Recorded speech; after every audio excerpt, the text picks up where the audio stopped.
औज़ुबिल्लाहिस्समीउल अलीम मिनश्शैतानिर्रजीम बिस्मिल्लाहिर्रहमानिर्रहीम व बिही नस्तईन व हुवा खैरुन नासिरिन व मुईन इलाही अंतक़नी बिल हुदा वल हिम्म तक़वा। अल्हम्दुलिल्लाहि रब्बिल आलमीन के एक तूलानी वक्फे के बाद हम एक दूसरे के आमने सामने, और इससे ज़्यादा खुशी मुझे इस बात की हुई कि जब मेरी बात हुई मौजू के हवाले से, तो मौजू भी बड़ा अच्छा, इंटरेस्टिंग और हमारे काम का मौजू है। हिजाब, उसकी अहमियत और उसके फ़िक़ही मसाइल। इससे पहले कि मैं हिजाब की कुछ अहमियत को बयान करूं, सूरह मुबारक नूर, जिसके लिए छठे इमाम ने भी फरमाया मफ़हूम रिवायत इस तरह से कि जो शख्स चाहता है कि वो और उसके अहलो अयाल ज़िना जैसी क़बाहत से महफूज रहें, उसे चाहिए सूरह नूर हर रोज़ पढ़े। Just like a protection. जिस तरह से इंसान, हम बच्चों को कहते हैं, आपने देखा ना, डेंटिस्ट के पास बच्चा ले जाओ तो कहेगा ट्वाइस अ डे दांत साफ़ किया करो, दांत लंबा चलेंगे, अपनी आँखों को इन चीज़ों से बचाओ, आँखें लंबा चलेंगी। प्रोटेक्शन के लिए हमारे पास अल्हम्दुलिल्लाह खुदा के कलाम के बाद आइम्मा के कलाम में बहुत सारी चीज़ें थी। सूरह मुबारक नूर परवरदिगार आलम साहिबान ईमान से मुखातिब होकर कहते हैं, कुल लिल मोमिनीन यग़ुज़्ज़ू मिन अब्सारिहिम, ए हबीब कह दो साहिबान ईमान मर्दों से कि अपनी निगाहों को झुका ले। अच्छा, उसके बाद परवरदिगार मुझसे और आपसे भी मुखातिब है, कुल लिल मोमिनात यग़ुज़्ज़न मिन अब्सारिहिन, अपनी निगाहों को झुका ले। निगाह सबसे पहला तीर है, स्पेशली जो गुनाह महरम की तरफ उठती है और बाजू का चली जाती है और वापस नहीं आती। मज़े की बात है, हराम निगाह के ऊपर तो कोई चार्जेस नहीं है ना। इंसान बाज़ गुनाह करना चाहता है तो उसे पैसा खर्च करना पड़ता है, बाज़ गुनाह करना चाहता है तो उसे अपनी सोशल हैसियत जो उसकी माशरे के अंदर इज्तिमा है उससे हाथ खींचना पड़ता है। हराम निगाह तो एक ऐसा गुनाह है जो हमारे अल्लाह के दरमियान रहता है। अल्लाह को पता है निगाह के अंदर क्या है। और कभी कभी हराम निगाह इंसान को अच्छे खासे, जिसे कहना चलने फिरने वाले को इब्ने मुलजिम भी बनाने से गुरेज नहीं करती। निगाह बहरहाल अलल खुसूस, जबकि मीडिया का ज़माना है और हराम निगाह वाक़ई बहुत बदतर हो गई है। यानी अब वो ज़माना नहीं रहा कि कोई वीसीआर किराए पर लेकर आए और बैठे और फिर फैमिली के साथ कुछ देखे, नहीं, अब तो हाथ के अंदर है। और हमारे ईमान का इससे ज़्यादा आसान ये था कि इंसान हाथ पर दहकता हुआ अंगारा लेकर फिरे, निस्बतन इसके कि अपने हाथ में हम स्मार्ट सेलफोन और गैजेट्स को लेकर फिर रहे हैं। इन सारे सर्कमस्टांसिस के अंदर एक चीज़ जिसको हमने मजाक बना दिया है वो है हिजाब। पिछले साल शायद महफिल मुर्सा के प्लेटफॉर्म से मेरा एक दर्स था, हिजाब एक मजाक, यानी उसका टाइटल ही ऐसा था, जो अब हमने हिजाब के नाम पर करना शुरू किया। मैं आगे आपको मिसालें देती हूँ कि हमने हिजाब क्या था, हमने हिजाब को क्या कर दिया है। पहली बात तो ये कि हिजाब की अहमियत के लिए मैं नहीं कहती, हिजाब कहना तो चाहिए, लेकिन नहीं, आपके साथ दोबारा शेयर नहीं करें कि हिजाब ज़रूरियात दीन में से है और हिजाब का मुनकर ऐसे है। क्या इतना काफ़ी नहीं है एक मोमिन औरत के लिए कि अल्लाह पसंद करता है उसे हिजाब में देखे? वाजिब नमाज हो, मुस्तहब नमाज हो, महरम है, ना महरम है, मैं और आप अकेले किसी घर के नुक्कड़ में बैठ के स्टोर में नमाज पढ़ना चाहते हैं, अल्लाह प्रैक्टिस करवाता है कि आप हिजाब करें, प्रॉपर हिजाब करें। हत्ता मुस्तहब यह है कि अगर नामहरम नहीं भी है तो अपने पैर ढांपे। यानी अल्लाह में एक चीज़ की इतनी प्रैक्टिस करवाते हैं, इतनी प्रैक्टिस कराते हैं। कभी कभी सोचूं, अल्लाह मियाँ तूने हमें सही प्रैक्टिस पर लगाया हुआ है, इस चीज़ को कंट्रोल, उस चीज़ को कंट्रोल, रोज़े में उस चीज़ को कंट्रोल, एहराम में उस चीज़ को कंट्रोल, नमाज में आप बहुत ऊंची आवाज़ से, यानी बहुत क्या ऊंची आवाज़ से हंस नहीं सकते। बहुत सारी चीज़ें, दीन हकीकत एक सेल्फ कंट्रोल का चलता फिरता नाम है। अल्लाह चाहता है कि एक खातून जो मोमिना है, जो अल्हम्दुलिल्लाह, अच्छा फिर मोमिना, साहिबान ईमान, साहिबान इस्लाम, और उन सब से बढ़कर हम उस दरवाज़े की जिसे कहीं चौखट पर बैठे हुए लोग हैं कि जिन्होंने शाम गरीबा के उन जलते हुए भड़कते हुए शोलों में इमाम सज्जाद से कहा कि तुम इमाम वक्त हो, बताओ जल के मर जाएं या बाहर निकल जाएं, तो कहा अलैकुन्ना बिल फरार बिस सहरा, कि आप पर वाजिब है कि आप खैमों से बाहर निकल जाएं और सहरा की जानिब निकल जाएं, अपनी जान बचाएं। लेकिन हमारे लिए तो हिजाब एक अलग से ही अहमियत रखता था। करबला के साथ वाबस्तगी ने हमारी जिम्मेदारी को ज़्यादा बढ़ा दी, इसलिए कि हम अहले करबला के साथ वाबस्ता थे, जिनके लिए बहुत सारी चीज़ों के अंदर सबसे ज़्यादा इंपॉर्टेंट चीज़ उनका पर्दा, उनका हिजाब। अलबत्ता हिजाब के अंदर कुछ फ़िक़ही मसाइल भी हैं, जो मिसाल के तौर पर मैं आपकी समातों की नज़र करूँ कि जिस लिबास से हिजाब किया जाता है उसके अपने अंदर इट्सेल्फ फ़ुक़हा ने कुछ शराइत करार दी।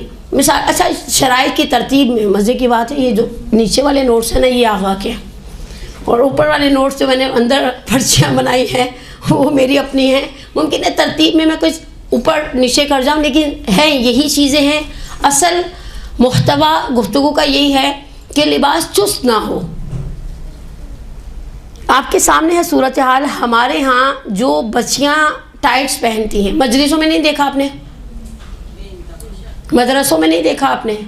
मुझे वैसे कभी कभी समझ नहीं आती कि माएँ बच्चियों को ऐसी ड्रेसिंग करवाती क्यों हैं। मेरा आपसे सवाल है। देखिए मैं बाकियों की तरह तो हूँ नहीं कि आऊँ और बोलूँ और चली जाऊँ। मैं आई हूँ तो कुछ तो मैं बुलवाऊँगी भी आपसे। बाज़ ख़वातीन को आपने देखा मसलन पीछे से इतने, यानी 6 साल की बच्ची है, उसे अजीब-ओ-गरीब कपड़े पहनाए हुए हैं। यानी वो कपड़े एक ज़माने में सिर्फ लिबास का फ्लफ़ी होना गर्ल्स के लिए, और वो उसके ऊपर वो पता नहीं फुंदने लगे होते थे, सितारे लगे हुए हैं और फूल लगे हुए हैं।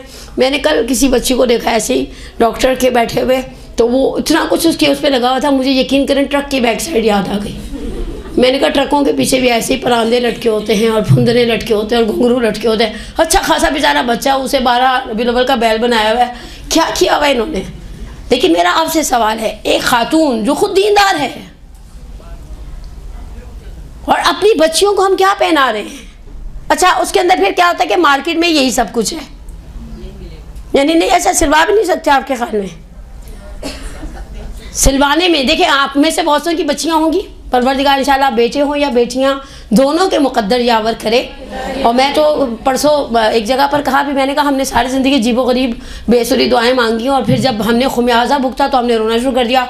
हमें आपने एक जुमला सुना होगा, खुदा औलाद का दुख ना दिखाए। बहन भाइयों का दिखा दे, माँ बाप का दिखा दे, शौहर का दिखा दे, दोस्तों का दिखा दे। ये क्या है मकाना बात है, खुदा औलाद का कोई दुख। आपने सुना ये जुमला या ये नहीं सुना? सुना है। अच्छा पकड़ने बोलने वाले से कहा नहीं कि क्या कह रही हैं आप, इसलिए कि हम तो हमारी ये आदत है ना, इधर से अंदर जाने की आदत है। बेटियों के नसीब अच्छे करें, अच्छा बेटों के ना करें, हैं ये हद हो गई। मैं सोचूं मैं मर जाऊँ, अगर टाउन में होंगे तो फिर आखिर दफनाएंगे तो वही बेचारे, वो तो घर में बैठी होगी नवाबजादी, उसको आकर तसल्ली भी वही देंगे कि रो मत, अम्मा मर गई हैं, हम हैं इंशाअल्लाह, अल्लाह बड़ा है। तो भाई दफनाना उन्होंने है, वादी हुसैन की भाग दौड़ उन्होंने करनी है, सोइम की मस्जिद में बिरयानी उन्होंने बांटनी है, मौलाना साहब के चोचले उन्होंने बर्दाश्त करने हैं। जब सब कुछ करना उन्होंने था तो दुआ मांगते वक्त मैंने कहा खुदाया बेटी के नसीब अच्छे कर। बेटी को आपने क्यों ऐसा कपड़ा पहनाया? आपको नहीं लगता सोसाइटी के अंदर अफसोस की बात है। जब मैं ये लेक्चर्स के पॉइंट्स लिख रही थी कुछ अर्सा पहले, मैं ऐसे ही अपने कसाब से गोश्त लेने के लिए गई तो उसने कहा बाजी थैली डबल कर दे। तो मुझे एक ऐसे बंदा, कभी कभी रवा रवी होता है, जहन आपका बहुत हाजिर नहीं होता, तो मैंने कहा कि क्यों? तो कहा कि परसों एक साहब लेकर गए थे तो चीलें पड़ गई गोश्त को। मैंने सोचा इस कसाब को इतनी तमीज़ है कि हाथ में अगर गोश्त की थैली लेकर ये खातून निकलेंगी तो मुमकिन है कौन झपट्टा मार दे, चीलें या मसलन कुत्ते भी मुमकिन है। एक खातून को इतना शऊर नहीं है कि बाहर सोसाइटी में कैसे मर्द हैं। 6 साल की बच्ची को, 5 साल की बच्ची को, 3.5 साल की बच्ची को, आपने कभी किसी बच्ची को नहीं देखा नामुनासिब ड्रेसिंग में? शादियों में देखा है बच्चियों वाले कपड़े। मुझे समझ में नहीं आता, एक ज़माने में बच्चियों के कपड़े अलग होते थे। बच्चियों से मुराद यहाँ जब तक वो कंवारी रहती थी उनकी ड्रेसिंग अलग होती थी और ब्याहता ख़वातीन की ड्रेसिंग अलग होती थी। माएँ कहा करती थी अगर वो बच्चियों को ज़रा ज़्यादा ही कुछ लटकाने का पहनने का शौक़ आता था तो कहती थी ये तो ब्याहताओं वाले लिबास हैं, ये बच्चियों वाला लिबास। भाई की शादी है, गरारा पहन लो, शरारा पहन लो, लेकिन इस शरारे में और ब्याहता औरत के शरारे में एक फ़र्क होना चाहिए। अब हमारे यहाँ ऐसा कोई फ़र्क मामला अब तो दुल्हन, पहले दुल्हन एक ही होती थी, अब तो आधी उम्मत पीछे दुल्हन बन के फिर होते, बंदा सोच में पड़ जाता है कि कौन है इनमें से दुल्हन। भाई बता दे, ये ना किसी और को एनवलप देकर घर वापस चले जाए और बाद में पता चले कि ये तो दुल्हन ही नहीं थी जिसे हमने जाकर एनवलप टिका दिया। लेकिन बहरहाल जिस लिबास से मैंने और आपने खुद हिजाब करना है एक, जिस हिजाब पर बेटी को ब्रोचअप करना है दो। हम तो सिर्फ सीखने वाले नहीं हैं, हम लेने वाले नहीं हैं, हम असर पजीर हैं। असर पजीर हैं क्या? यहाँ पर ये पानी का ग्लास पड़े और अगर खुदा न खास्ता मेरा हाथ छलके और ये पानी का ग्लास गिर जाए, मैं इस TCL के रिमोट से इस पानी को खुश करने की कोशिश करूँगी या इस टिश्यू पेपर से? क्यों? दोनों की शक्लें मिलती जुलती हैं। ये इसके अंदर लेने की सलाहियत नहीं है, इसके अंदर पानी को जज्ब करने की सलाहियत, पानी को जज्ब करने की सलाहियत किसमें? औरत के अंदर असर लेने की सलाहियत है, मर्द के अंदर इतनी ये सलाहियत नहीं होती। वो बेचारे, मैंने कितनी दफ़ा अलकाइम में ये मिसाल दी, शादी अटेंड करके आ जाते हैं, बाद में औरत पूछती है कैसा था, सोचने पड़ जाते हैं। और बाज़ को तो वो बूफे पे पहली डिश पसंद की मिल जाती है, वही डालकर प्लेट भर के खाकर आ जाते हैं, और औरतों को बेचैनी लग जाती है सिर्फ यही था। तो कहते मैंने डाला, मुझे मज़ा आया, मैंने प्लेट भर ली, उसके बाद खाया। अच्छा भाईजान भी आए हुए थे? हाँ। उन्होंने क्या पहना हुआ था? वैसे खुदा से मैंने कभी अपने आगा से नहीं पूछा कि भाईजान ने क्या पहना हुआ था, वरना वो मेरी जहनी सेहत पे शक करने लग जाएंगे। लेकिन उसूल की बात है, हम औरतों को कितनी क्यूरियोसिटी होती है, भाभी ने क्या पहना हुआ था, आपा ने क्या पहना हुआ था, फलानी ने क्या पहना हुआ था। मर्दों को आपने ऐसी टेंशन देखी? वो जाते हैं, खाते हैं और वापस भी आ जाते हैं। बाज़ को तो एनवलप भी वापस ले आते हैं कि मुझे तो याद ही नहीं रहा, आपको कह कर भी भेजा था, दुल्हा के घर वालों से हमारी तरफ तोहफा आया हुआ है, मैंने तो आपको भेजा इसीलिए था कि वो लेन देन का उनके घर की आखिरी शादी है। मर्दों को ऐसी कोई टेंशन? अच्छा हम लेते भी हैं? जी मैंने नहीं कहा, नहीं मैं तो ऐसे मेहमान रिसाइटर हूँ, मुझे उल्टी बात नहीं करनी चाहिए। इतवार की दोपहर में आप घर के काम छोड़कर यहाँ आइए, मैं आपको खुश बातें करूँ। हम लेते भी हैं और देते भी हैं। हम देते हैं, हमने सिर्फ हिजाब करना नहीं है, हमने इस हिजाब को प्रॉपर तरीके से सोसाइटी के अंदर नाफिज करवाना है। हमारे जिनके रुतबे हैं सिवा, उनको सिवा मुश्किल है। अगर हमें खुदा ने इतना अजर सवाब दिया, मैं कभी कभी सोचूं वो अस्मा बिन्ते यजीद अंसारी वाली रिवायत जो दुर्रुल मंसूर से मीज़ानुल तफसीर अल मीज़ान में नकल हुई कि तुम्हारा सवाब मुजाहिद फी सबीलिल्लाह से। मैंने कहा लो, वो मुजाहिद बेचारे, इसको अपनी आँखों का डर है, इसे सारी ज़िंदगी माजूर हो जाने का डर है, इसे दुश्मन के हाथों असीर हो जाने का डर है। वो बेचारा भूख प्यास गर्मी सर्दी सब कुछ सहकर जो सवाब कमा रहा है, मैं और आप घर में बैठ के वो सवाब कमा सकते। ऐसे नहीं मिलता। अल्लाह मियाँ के भी सवाब की फैक्ट्रियाँ ज़रूर हैं, लेकिन वो देने से पहले उसके कुछ कवानीन हैं, बिला वजह वो सवाब बांटता नहीं फिरता। लेकिन बहरहाल चुस्त लिबास, ऐसा लिबास जिससे महासिन इंसान की फिजिक के अंदर उतार चढ़ाव होते हैं, वो महासिन महसूस ना हो। मसलन आपने देखा होगा बाज़ ख़वातीन को जर्सी का अबाया पहने हुए देखा है कभी? अब मैंने आगे कुछ नहीं कहा, तौबा कर लिया। समझ तो आप गई हैं, वो जर्सी के अबायाज खुद उसके ऊपर एक चादर की ज़रूरत होती है। इतनी ऐसी आस्तीन है, मैं तो बात कर सोचती इसको सांस आ रहा है, इसके करीब जाकर देखो इसको सांस आ रहा है। इतने टाइट कपड़े पहन के ख़वातीन सोसाइटी के अंदर बाज़ निकलती है, मजलिसों में, शादियों में, जनाजों में, के अल अमान अल हफीज़। लेकिन बहरहाल चुस्त लिबास हिजाब की पहली शर्त को नाक़िस कर देता है। जिस चीज़ से आप हिजाब कर रही हैं उस लिबास को चुस्त होना नहीं चाहिए। दूसरी चीज़ है बारीक सी थ्रू। मौला कायनात अली इब्न अबी तालिब अलैहिस्सलातु वस्सलाम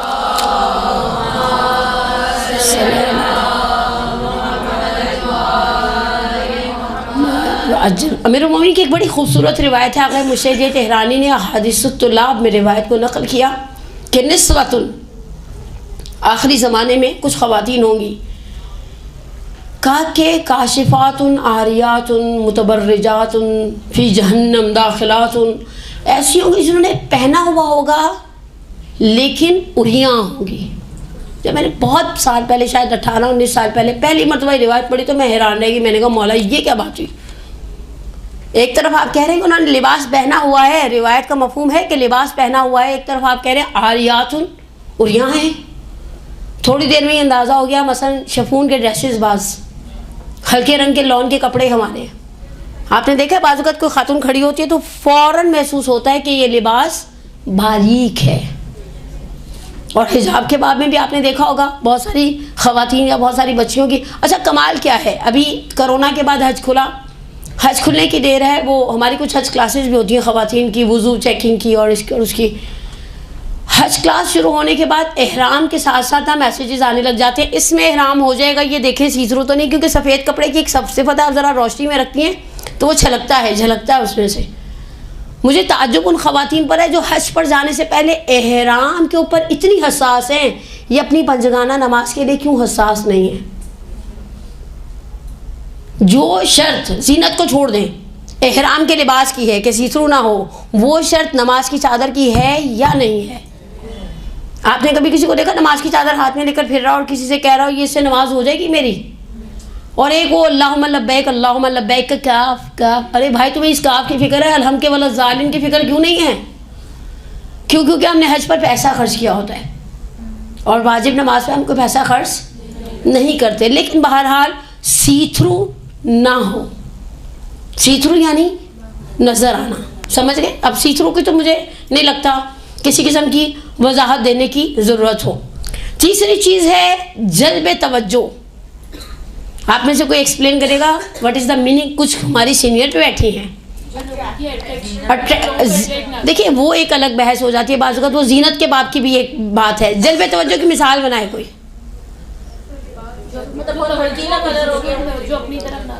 अपनी तरफ खींचे, हाँ अट्रैक्ट करे तवज्जो के एतबार से, इसमें खूबसूरती की शर्त नहीं है। कुछ अर्सा पहले गल्फ से, अच्छा बीमारियां तो कोरोना बेचारा पता नहीं कहाँ से फैला होगा, लेकिन कहीं से फैला होगा, स्टार्टिंग पॉइंट फैशन भी कहीं से फैलते हैं। 7-8 साल पहले गल्फ से वो एक ख़ास स्टाइल के कैचर्स आते थे, याद आया? जिनको देखकर अगर इंसान दूर से देख रहा तो समझ नहीं आता था सर किधर है इस बंदी का। और आप परवरदिगार इंशाल्लाह आपको और मुझे बार बार अतवात आलियात की ज़ियारत नसीब करे जब हम हरम में अबुल फजल अब्बास अलैहिस्सलातु वस्सलाम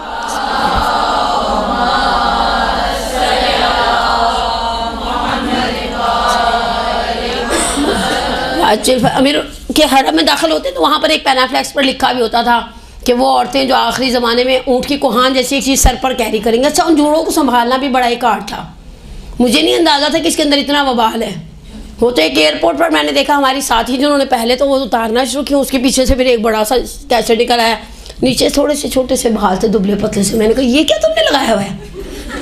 कह रही इसको बड़ा संभालना पड़ता है। मैंने कहा अच्छा हाँ ओके, अल्हम्दुलिल्लाह ऐसा कोई संभालने वाला टंटना नहीं है। उसे छुपाना शरई जिम्मेदारी थी। क्यों? वो तो अंदर से ऑलरेडी एक छुपी हुई चीज़ थी, वो जल्ब तवज्जो थी।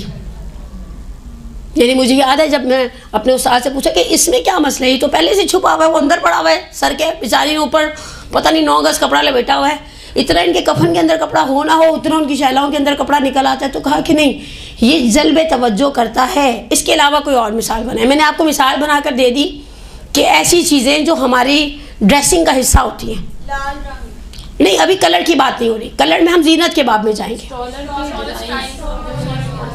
ओके गुड गुड, देखा इसीलिए इंसान सारी ज़िंदगी उतलुबुल इल्म मिनल महद इला, इंसान गहवारे से कब्र तक सीखता चला आता है। स्टाइल, हाँ सही कह रहे हैं। और बाद में तो साथ वो पिने लगाई होती हैं।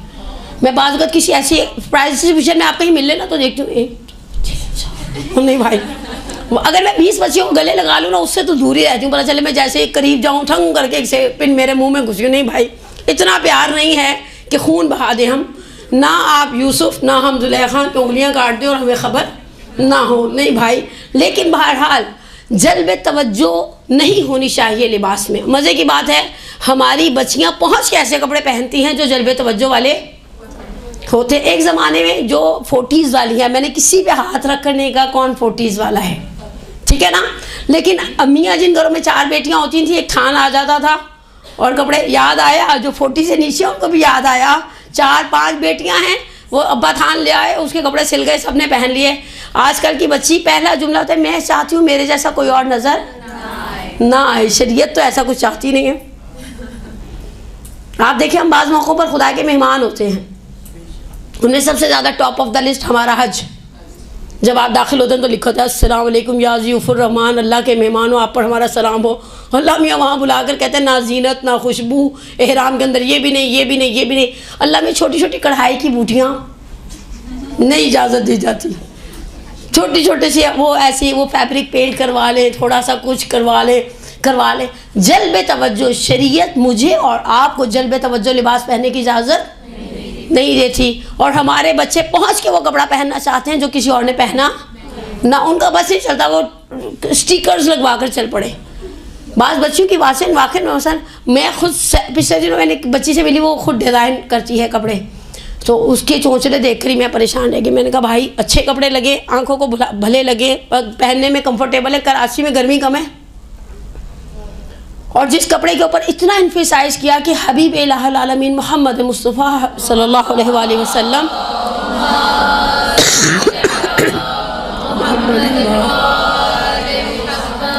वाजिल फरजम। रसूल खुदा ने फरमाया मफहूम इस तरह से कि अपने मुर्दों को अच्छा कफन दो, वो अपने कफन पर मुबाहात करेंगे, यानी ऑनर फील करेगा। मैंने पिछले दिनों मैं लाहौर थी, पिछले दिनों नहीं कुछ महीने पहले की बात है, तो पता चला वर्दा वालों ने लॉन्च किया है कफन। अब पता नहीं किया कि नहीं किया, कि र्यूमर्स हैं, वल्लाहु आलम बिस्सवाब। ना मैं वर्दा की शौकीन, ना मुझे उनके ब्रांडेड कफन से कोई सरोकार, लेकिन हम ये चाहते हैं कि हमारा लिबास, सोसाइटी ये चाहती है कि औरत का लिबास ऐसा हो, वो आए बज़्म में इतना तो मीर ने देखा, फिर उसके बाद चिरागों में, लेकिन शरीयत इस रोशनी को कब्र के अंधेरे के साथ बदल देती है। शरीयत कहती है वैसा ही पहनो जैसा लिबास शोहरत या सॉरी ये जल्बे तवज्जो वाला लिबास ना हो। अब इसके बाद एक कदम और आगे आ जाए, जीनत में ना शुमार हो। जीनत में एक चीज़ आ जाएगी, वो अभी किसने कहा था रेड कलर, जीनत कैसे जीनत बनती है कौन बताएगा? हमारी सीनियर्स जो आशना चेहरे हैं। शाजिया, मैंने बहुत गौर सोच रही हूँ कि नाम मैं गलत ना ले लूँ।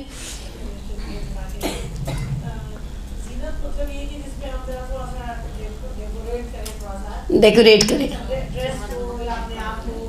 नहीं, अभी हम सिर्फ लिबास की बात कर रहे हैं, अपने आप की जीनत की तो वो तो पता नहीं, मुझे समझ में नहीं आता। कपड़ों में बिल्कुल, मसलन जीनत के अंदर एडिशनली आपने देखा जीनत के नाम पर हम कपड़ों के ऊपर कितना कुछ डाल देते हैं। मसलन अच्छा खासा भले मानस लॉन का सूट है, उसके ऊपर क्या लगा देंगी? डोरी पाइपिंग जीनत में आती है। खुदा से डरे भाई। Okay okay okay okay okay okay okay, no no no निज़ा, ऐसा ना हो मदरसे वाले कहीं के ऊपर क्या हंगामा बर्पा कर दिया है। लेकिन डोरी पाइपिंग को छोड़ दे भाई, हाथ हल्का रखें। अच्छा एक मिनट देखिए, मैं आपको मिसाल देती हूँ। वो जो बालिश भर की लेसें होती हैं हमारी, ठीक है, अच्छा लेस अलग लगी है, मोती अलग लगे हैं, कटदाना ही होता ना, है ना, कटदाने का काम अलग है। और इन चीज़ों के अंदर हमारा इतना ज़्यादा फोकस हो जाता है कि हमारे पंजाबी में एक मुहावरा है कि आने दी कुड़ी ते टगा सिर मुंडाई, यानी इतने का बाद का ड्रेस नहीं हो जाता जितना हम उसके ऊपर चोंचलों पर खुद करते हैं कि नहीं करते? करते हैं। ये क्यों करते हैं? मज़ा आता है, अट्रैक्शन बढ़ाने के लिए। शरीयत ये अट्रैक्शन आपको नामहरम को दिखाने की इजाज़त, इसके ऊपर फिर एक चादर डालें। महरम ही के लिए करें ना। मैंने कल अपना कल सैटरडे था, हाँ मेरा एक दर्स था, तो मैंने कहा अक्सर ख़वातीन कुरान, ये मैंने सूरह नूर की आयत नंबर 31 का एक स्लॉट पढ़ा, पहला वाला, कुल्लिल मोमिनात यग़ज़ुज़ना मिन अब्सारिहिन्ना व यहफ़िज़ना फ़ुरूजहुन्ना वला युब्दीना ज़ीनतहुन्ना इल्ला लिबउलतिहिन्ना। यानी कुरान सूरह मुबारक नूर आयत नंबर 31 में कहता है कि साहिबान ईमान औरतों से कह दो अपनी निगाहों को झुका लें, अपनी पाकदामनी की हिफाजत करें, वला युब्दीना ज़ीनतहुन्ना, अपनी जीनतों को जाहिर ना करें। अच्छा फिर यहाँ पर 11-12 के करीब गिरोह बयान करता है खुदा, उसमें सबसे पहला है इल्ला लिबउलतिहिन्ना, जीनतों को जाहिर ना करें सिवाय इसके अपने शौहरों के। मैंने सोचा हमारी सोसाइटी का ये हाल होता है कि अगर औरत ज़रा मुंह पर कुछ लगा लेना, नमक और सरसों के तेल से स्क्रब करके लिपस्टिक लगाने लगे, तो शौहर भी पहला जुमला कहते हैं मिलाद में जा रही हूँ। बच्चे भी कहते हैं, सही कह रही हैं आप। अच्छे कपड़े हम कब पहनते? जब हमने कहीं जाना या हमारे घर किसी ने, और वो बेचारा वो जो घर में बंदा खुदा फिर रहा होता है, जो आजकल महंगाई की वजह से बाज़ घरों में तो मर्द हज़रात डबल ड्यूटियाँ दे रहे हैं ना, वो अजीब झाड़ झनकार टाइप की चीज़ है, यहाँ से कुछ बाल निकले हुए हैं और इस्तग़फ़ार कहना नहीं चाहिए। मैंने ये जुमला नहीं है, ये जोक नहीं है। मुझे किसी ने कहा आपने दर्स में जोक सुनाया है, मैंने कहा वो तल्ख़ हकीकतें जो हम नेकेडली बात नहीं कर सकते ना, उसे लतीफ़े के अंदर लपेट कर सुनाते हैं। एक खातून ने मियाँ की आंखों पर हाथ रखा, कहा पहचाने? उसने कहा तुम हो। कहा कैसे? कहा लहसुन अदरक की बदबू बताती है। एहतमाम है हमारी सोसाइटी में, है ऐसा एहतमाम। वो बेचारे घर के अंदर अक्सर औरतें इस्तग़फ़ार इतने उजुलूल ओलिए के अंदर होती हैं, घर के अंदर अगर नामहरम नहीं है तो आपका किसने हाथ रोका? आप घर में उठी हैं, आपने ब्रश किया है, आपने वुज़ू किया है, आप चेहरे के निखार पर एक छोटा सा कुछ लगा लें घर में, अगर नामहरम नहीं है तो घर में जीनत के साथ रहे। नहीं, ये घर में अच्छे कपड़े पहनने वाली, अच्छा बाहर से कहीं आ जाए और खुदा न खासा बाई चांस शौहर भी तारीफ़ कर दे कि कलर बड़ा अच्छा लग रहा है, तो मैं घर में ये कपड़े पहनकर फिर नहीं सकती। अभी फ्रेंच फ्राइज़ खाएंगे, पता चले केचप गिर जाए, और केचप ऐसी औरतों के कपड़ों पर गिर भी, क्योंकि वो सोची ऐसी बातें रहती हैं। जीनत के बाब में जीनत सबसे पहले जाहिर करने का हुक्म शौहर के लिए था। और शौहर बेचारे ने ऐसा देखा, झाड़ झनकार टाइप की एक खातून घर में फिरती हैं। अच्छा, यही ख़वातीन जब सुबह बच्चों को वैन में चढ़ाने के लिए जाती है ना, तो उन्होंने लिपस्टिक लगाई हुई होती है। दुख इस बात का नहीं है, होना तो चाहिए कि शौहर के लिए नहीं लगाती। दुख इस बात का है कि वैन वाले ने देखना है, बिल्डिंग के चौकीदार ने देखना है, तो आपने अपनी शक्ल ज़रा बेहतर कर ली। और जिसने बिलाखरे, मतलब मैं अभी मर जाऊँ तो मेरे आका की इजाज़त के बगैर तो गुस्लो कफन नहीं दे सकेंगे आप लोग मुझे। बिलाखरे लैद में उतारने के लिए उनकी इजाज़त, 10 कामों के लिए उनकी इजाज़त के मोहताज हैं। हम अपनी सारी कंसर्न्स, अपनी एनर्जी, अपनी तवानाइयाँ उन कामों में लगा रहे हैं जिन कामों में हमें कल सवाल है, खुदा ने हमसे उन चीज़ों का सवाल, बल्कि बस औक़ात मुमकिन हम अज़ाब में मुब्तला हो। लेकिन जीनत, अब जीनत के अंदर मैं 2 अलग से तबर्रुकन फ़िक़ही मसाइल लाई हूँ जिनकी तरफ दीनदार लोग भी तवज्जो नहीं देते।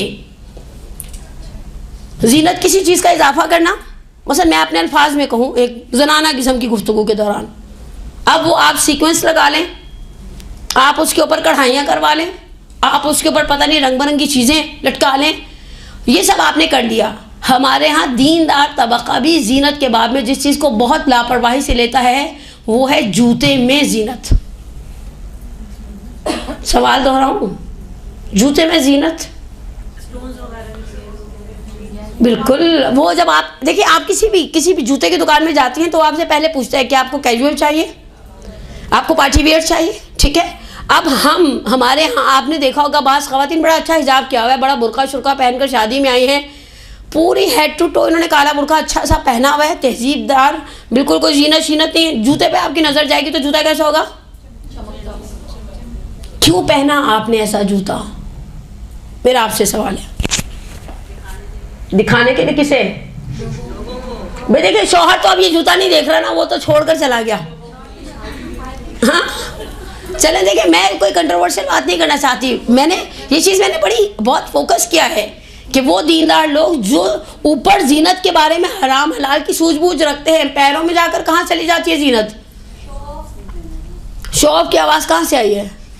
मैं इनकार नहीं कर रही आपका, यानी खुदा ना खासा मेरी अपनी तो कोई पर्सनैलिटी नहीं है। इसका मतलब यह है कि अगर मैं अच्छे वाले भड़कते हुए भड़कीले किस्म के जूते पहनकर जाऊंगी तो आप लोग मेरी बात सुनेंगे। अगर मैं बाहर जो जूते उतार कर आई, सोच में पड़ गई मैं क्या पहन कर आई हूँ, घर में जो भी पड़ा होगा तब मैं 10 वो पहन कर आ गई होंगी। लेकिन बहस ये है कि हमने जूतों के अंदर जीनत के मसले को क्यों नहीं समझा। नेक्स्ट आगे चलिए, ग्लासेस बहुत सारी उम्मत लगाती है भाई, मेरे भी हैं। वो अलग बात है कि मखने की शेप यूँ दरम बरम हो जाती है। बाजू का तो पिछले दिनों मेरा एक लेक्चर था, उसमें बहुत बारीक पुराने नोट से मैंने डायरी के अंदर रख लिया। मेरी एक दोस्त कहती तुम डायरी के ऊपर कुछ रखा था, मैंने कहा चश्मा, तो कहती पहना क्यों नहीं था। मैंने कहा यार यहाँ से यूँ निकल आता है, यूँ निकल आता है, वो वहीं पर काम चलता है। चश्मे के अंदर आपके ख्याल में जीनत का ख्याल रखा जाता है? रखा जाता है, बहुत बहुत कितने % रखते होंगे? बहुत कम। यानी दीनदार लोग भी चश्मे जो पहनते हैं वो कैसे फैंसी चश्मे पहनते हैं। अच्छा, इससे भी नूर अला नूर, हमारे यहाँ तो माशाल्लाह मोज़े भी ऐसे आते हैं जिन मोज़ों के ऊपर वो लगा हुआ होता है। क्या लगा होता है? हाँ वही क्या नाम होता है इसका? ओह खुदाया, चले जो भी आप कह लें, डायमंड टी, ओके जो भी है, बहरहाल आपने उसके ऊपर भी नगीने लगा लिए। यानी आपके ख्याल में कोई शख्स इतना दुनिया के अंदर फारिग है कि वो बैठकर पैरों की उंगलियों के ऊपर जो मोज़ा चढ़ा हुआ है उसके अंदर देखेगा कि मैंने भी पिछले दिनों ना मिलाद में बाजू का, जैसे रबी अव्वल का आगाज़ हुआ तो 9 के मिलाद में मैं गई तो मैं नीचे बैठी, मैंने कहा मुझे पढ़ने वाला नज़र नहीं आता तो मज़ा नहीं आता। सबके साथ यही होता है, हम चाहते हैं मैं पढ़ने वाला यूँ नज़र आए और हम उसे सुने, सर धुने। मैं नीचे बैठी तो वो मुझे देख कर एहसास है ये क्या है। अच्छा पहले मुझे लगा एक ही पैर पे, फिर देखा नहीं दोनों मोज़ों के ऊपर था, दस्तानों के ऊपर, यही जो कह रही थी ना मोज़ों के ऊपर, ये सब। अच्छा इसके ऊपर नूर अला नूर जो सेफ्टी पिन्स हम इस्तेमाल करते हैं, 2 तरह की सेफ्टी पिन्स आती हैं। एक सेफ्टी पिन कैसी होती है? बोले पुरानी वाली ना कहें, देखिए दिल टूट जाएगा। सादी वाली, पुरानी नहीं है, टूटती हैं, घर में आती हैं सेफ्टी पिन तो टूट भी जाती हैं, लेकिन सादी। और एक होती है जो यहाँ से शुरू होती है, फिर वो एक अंदर जाती है, फिर उससे कुछ लटकता है, फिर उसमें से डायमंड्स निकलते हैं, ये सब। अच्छा फिर कहते हैं कि हमने तो जीनत के लिए किया नहीं है, फिर क्यों किया है? जो 50 रुपये की सेफ्टी पिन मिलती है आपने 150 रुपये की क्यों खरीदी है? 100 रुपये फालतू था। करने खरीदते वक्त हमारे जहन के अंदर होता है ना, कोई यूनिक सी चीज़ तो दिखाएं। यहाँ एक पॉइंट ये है कि मर्दों को दिखाना, खानदान की खवातीन को दिखाना मकसद होता है ज़्यादातर। एक मिनट, अपनी खुशी के लिए करता है, मैं अपनी खुशी का इनकार नहीं करती। मैं बहुत अच्छी हिजाब करने वाली खवातीन को जानती हूँ, बहुत रेगुलर पेडिक्योर करवाती हैं। पेडिक्योर जिसने मोजे पहनने हैं उसको कोई फ़र्क नहीं पड़ता, लेकिन सेल्फ सेटिस्फेक्शन, सेल्फ नीटनेस, अच्छा अपनी खुशी के लिए लगानी तो फिर घर में लगाए ना। ये फिर मैं कहूँ, बाज़ नेकेड ग्राउंड रियलिटीज़ हम किस तरह से बयान करते हैं, सिर्फ नेकेड नहीं, तल्ख अल हक़्क़ु मुर्रुन, अमीरुल मोमिनीन का जुमला है, हकीकत तल्ख है। मसलन एक कपल गाड़ी में बैठा, एक साहब बैठ के टिकटिकी लगा कर देख रहे थे, पुराने लतीफ़े हैं हिजाब के बाब में। उन्होंने कहा कि कितना ही अच्छा होता आपने ये पर्पल, इसकी बजाय ना पर्पल की बजाय मेरून शेड लगाया होता, बड़ा ही उठता। ओ मियाँ जी को तो गुस्सा चढ़ गया, साथ बैठे हुए थे, गिरेबान पकड़ लिया। आपको शर्म आती, मेरी बीवी को कह रहे हैं कि पर्पल की बजाय मेरून शेड लगा लेते। मेरी बीवी है, कहा देखो इसने हमारे लिए लगाया है। और ज़्यादा आग लग गई कि मैं तुम्हारी, मेरी बीवी तुम्हारे लिए क्यों लगाएगी, इसे मेरे लिए लगाया। कहा तुम्हारे लिए लगाया था तो घर की चारदीवारी के अंदर लगाया होता। आप घर की चारदीवारी के अंदर हर पलक के ऊपर अपनी आईलैशेस पकड़े, नीली पीली जामनी, उससे रैम्बो बना दें, घर के अंदर रहे ना। घर से बाहर निकलने का मकसद अब ये तो मियाँओं के कमेंट्स हैं, उनके ऊपर कोई कमेंट्स नहीं है, ठीक है ना।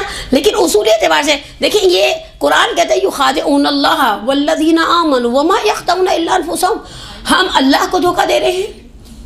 वी वांट टू चीट अल्लाह, साहिबान ईमान नहीं, मैं अपने आप को धोखा दे रही हूँ ये कहकर कि ये सब काम मैं अपनी ज़ाती खुशी के लिए कर रही हूँ। अच्छा, सोशल सर्कल के अंदर अपनी धाक जमाना, ये एक हमारा औरतों का बहुत ज़्यादा एक प्रेशर है सोशली। मैं इस बात को देखें, मैंने दर्स के शुरू में क्या कहा, आपकी बात मुश्किलात को मैं बहुत अच्छी तरह समझती हूँ।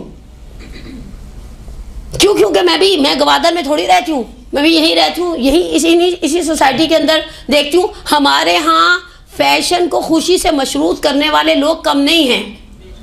अगर आप में से जिन्होंने जिनके बच्चे शादीशुदा हैं, आप बेटे की शादी वाले दिन सादा कपड़ों में रहेंगे तो कहेंगे इसको खुशी, यानी खुशी का मतलब है कि मैं अपना चौथी का गरारा पहन कर आ था, मैंने ना चौथी हुई थी ना गरारा था। यानी हमारी सोसाइटी प्रेशराइज करती है। अगर आप अपने बेटे की शादी में खुश हैं तो आपको क्या बन के फिरना चाहिए? हाँ, चौथी की। अच्छा, उसके बाद पीठ पीछे पता कैसी बातें करेंगी, बुढ़ी घोड़ी। आपके ख्याल में नहीं करती सोसाइटी बातें? सोसाइटी, अगर मैं इसी ड्रेसिंग के अंदर अपने बच्चे का एक निकाह सेरेमनी अटेंड करके आ जाऊं तो भी लोग मुझे बातें करेंगे। अच्छा, मैं चौथी की दुल्हन बन के चली जाऊं तो भी लोग मुझे बातें, मैं सलून से तैयार हो जाऊं तो भी लोग मुझे बातें, अरे इन्होंने तो बातें ही करनी है तो कम से कम अपना दिल खुश कर ले। देखिए, ज़िंदगी गुजारने के हमेशा से अज़ल से अबद तक सिर्फ 3 तरीके हैं। चौथा तरीका अगर आप जानती हैं तो मुझे बताएं। मेरे इल्म में, नाक़िस इल्म में, बहुत महदूद सी मालूमात में ये 3 तरीके। पहला तरीका, 60-65 साल की जो ज़िंदगी है, एक एवरेज एज की बात हो रही है, उनमें से 20 साल तो हमने माशाल्लाह सोने में गुजार देने होते हैं, 15 साल हमने होश को संभालने में गुजार देने होते हैं। उसके बाद जो बची खुची ज़िंदगी होती है हमारे पास, ठीक है, दिरहम और दीनार से ज़्यादा जिस पर मोमिन बखील होता है। पहला तरीका यह है कि मैं अपने दिल की हर खुशी पूरी करूं। मुमकिन है? मुमकिन? वो बेचारी एलिज़ाबेथ जो मर गई, एलिज़ाबेथ 2, उसका मरने का मूड नहीं रहा, बात ख़त्म, मर गई। आपके ख्याल में कुदरत किसी को ऐसा इख्तियार देती है कि वो जिस तरह से चाहे वो अपनी ज़िंदगी गुजार सकता है? कुदरत ने ऐसा इख्तियार किसी को? हज़रत सुलेमान इब्न दाऊद अलैहि व अला नबीना अफ़ज़लुस सलातो वस्सलाम कहा, रब्ब हबली मुल्कन ला यंबग़ी मिन बअदी हादा, मुझे एक ऐसी स्टेट, एक ऐसी एम्पायर दे जो मेरे बाद किसी को ना मिले। लेकिन सुलेमान अलैहिस्सलाम की ज़िंदगी, आप ये कह सकते हैं कि सुलेमान की दिल की हर खुशी पूरी हुई। इंसान ऐसी ज़िंदगी गुजारे, मतलब हमारा क्या है, मेरे दिल की खुशी है कि मैं मदरसा तो कायम की छत पर चली जाऊँ और मेरे पर निकल आए, पर निकलने वाले मैं बैठ जाऊँ हरम इमाम हुसैन के कुब्बे के नीचे, रोऊँ, फरियाद करूँ कि खुदाया तूने उकाब को पढ़ दिए, तूने चिड़िया को पढ़ दिए, कबूतर को, तोते को, इसको उसको मुझे भी दे दे। वो मुझे देगा? दे सकता है, लेकिन देने का मिजाज नहीं है। इंसान अपनी खुशी पूरी, हमेशा आपके ख्याल में इंसान अपनी हर खुशी पूरी कर सकता है? हमारा क्या है, उम्र दराज मांग के लाए थे, 4 दिन 2 आरज़ू में कट गए 2 इंतज़ार। हमारे तो ऐसी औरतें जल्दी मेंटली जल्दी बूढ़ी हो जाती है पाकिस्तान की सोसाइटी में औरत, ज़हनी तौर पर, जिस्मानी तौर पर बहुत तवाना रहती भी है तो ज़हनी तौर पर उसे आफ्टर 45 बर्थलेस होने का एहसास होने लग जाता है। ये खुद एक अलमिया है। इसके लिए बड़ी अच्छी मेरे पास टिप्स हैं, कभी हम बैठ के बात करेंगे कि आफ्टर 45 अपने आप को एनर्जेटिक कैसे रखा जा सकता है। और हम खुद अपने आप को वर्थलेस कर देते ना, मैं सबसे पहले तो हम किचन से हाथ उठाते हैं, जो हमारी एक पुरानी ख़ानदानी जागीर होता है ना। नहीं, हम कहते हैं वो पका ले, मैं खुद पकाऊंगी।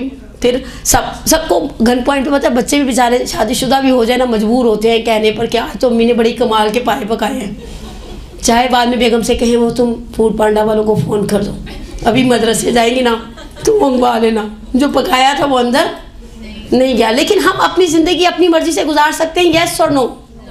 ज़ोर से बोले। आप लोग दोपहर का खाना नहीं खा कर आते हैं?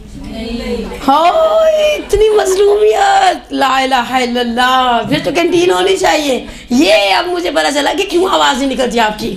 और मैं 2 नाश्ते और 1 दोपहर का खाना खा कर आई हूँ, इसलिए आवाज़ ऐसी निकल रही है। दूसरा तरीका, लोगों की खुशी के मुताबिक।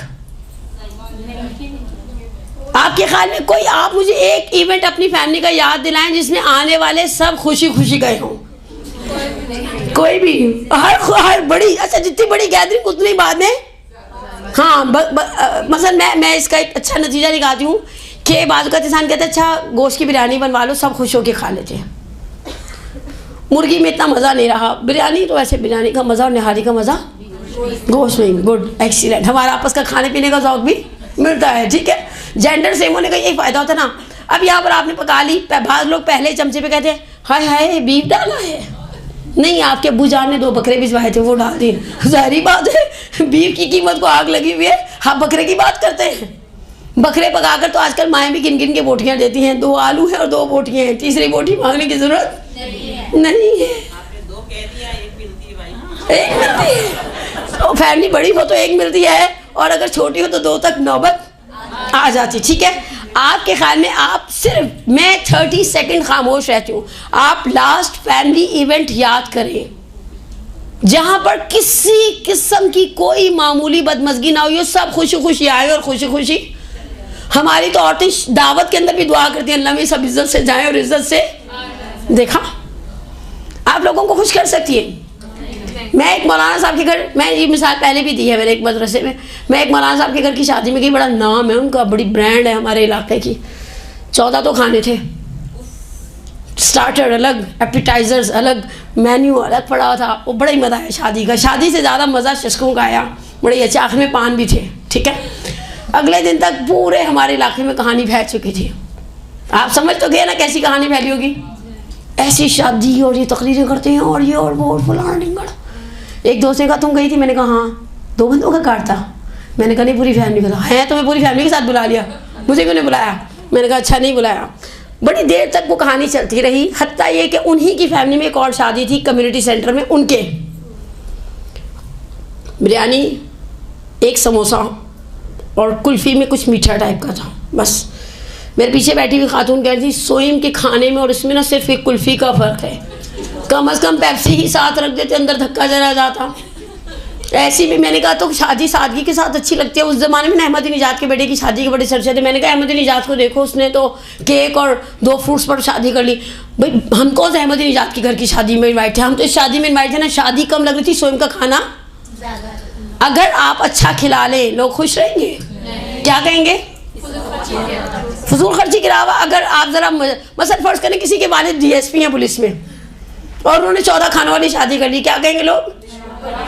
एक्सीलेंट। उसे खाएंगे भी, खाने से कोई हाथ रोकेगा नहीं। खा भी लिया, दबा के बोटियों में बोटियाँ खा ली, गिरा ली, बर्बाद कर लिया, खाना खा लिया, ओके हमने मान लिया, आपने शादी अटेंड कर ली। शादी लग्जरी थी तो भी बातें, शादी में लग्जरी बना नहीं था तो भी, जनाजे में ज़्यादा लोग आ जाएं तो भी, जनाजे में कोई ना आए तो भी, तो फिर क्या चाहते हैं आप? आप मुझे बताएं कोई ऐसा इवेंट जिसमें लोग सुकून से आए और सुकून से।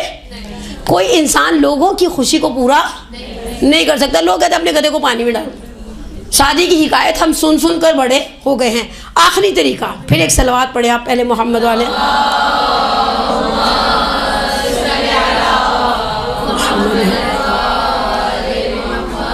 वाजिब फर्ज कर दीजिए जी। जो आपने कहा कि जीनत के लिए जैसे एक महफिल मीलाद के लिए मैं आगे एक्सप्लेन कर रही हूँ। आखिरी तरीका खुदा की खुशी के मुताबिक ज़िंदगी गुजार ले, सबसे आसान तरीका, इसलिए कि वो सरीर रिज़ा है। मैं आपसे एक सवाल करूँ, बोले कर ले, हमारी मर्जी होगी हम जवाब देंगे, नहीं होगी जवाब नहीं देंगे। अल्लाह से राज़ी होना आसान है या अल्लाह को राज़ी करना आसान है? हमारी मिट्टी में राज़ी होने का जल्दी ज़मीर मिजाज। मैं तो कहती हूँ हमारे घर में तो 5 साल के बच्चे को राज़ी करना आसान नहीं है। फ्रेंच फ्राइज बना दो तो कहते 7 साल में मंगवा देती हूँ, 7 में मंगवा दो तो कहते आपको पता नहीं मेरा गला ख़राब था। हम सिर्फ एक आसान तरीका है, इन 2 कानों के अंदर, और नहीं टेंशन नहीं, इन्होंने आपके काम जिनकी खातिर हम हराम करते हैं,